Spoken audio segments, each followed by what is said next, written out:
Is this a sign of a strong China or a weak China? It's not really a black and white question.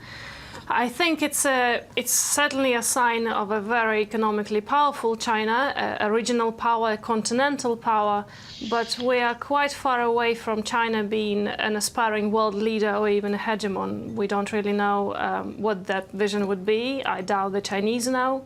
And it's unclear how it fits into the existing institutional framework of global institutions, of global governance. Far from being a hegemon, yet its neighbors don't see it that way. Correct. It's not a contradiction. China is clearly a very powerful economic partner to its close neighbors, to the whole Eurasian continent, to many developing and emerging markets, to many developed markets, because this is where most of its exports are going.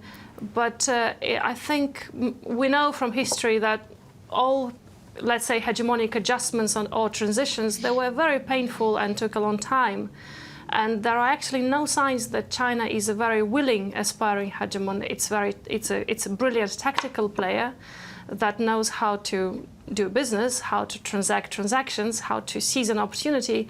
But in terms of a strategic vision, I don't see it in any coherent or articulate shape as yet. Not a hegemon. Solange Chatelaar, do you read it the same way?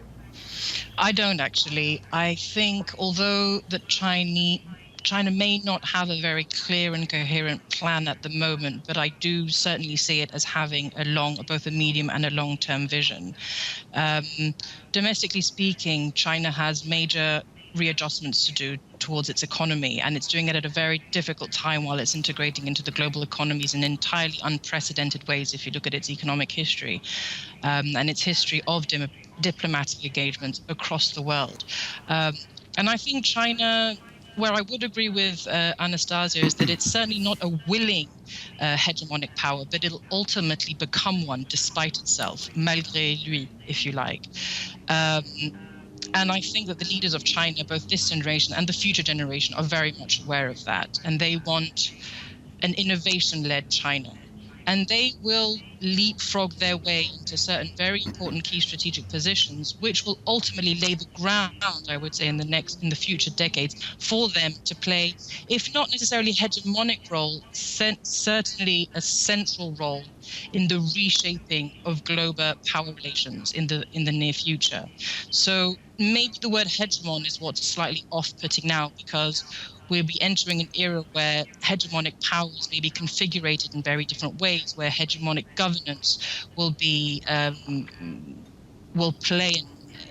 out in very different ways. But China will certainly will play a fundamental role in restructuring, I would say, global power relations in the near future, and they're very, very much aware of that. And I think that certainly a group, or of course several competing groups of people, are discussing, debating, mapping out competing visions for China and the world in the future. And I think that's certainly underway, and saying that it's not happening would be a big underestimation of what the Chinese are capable of.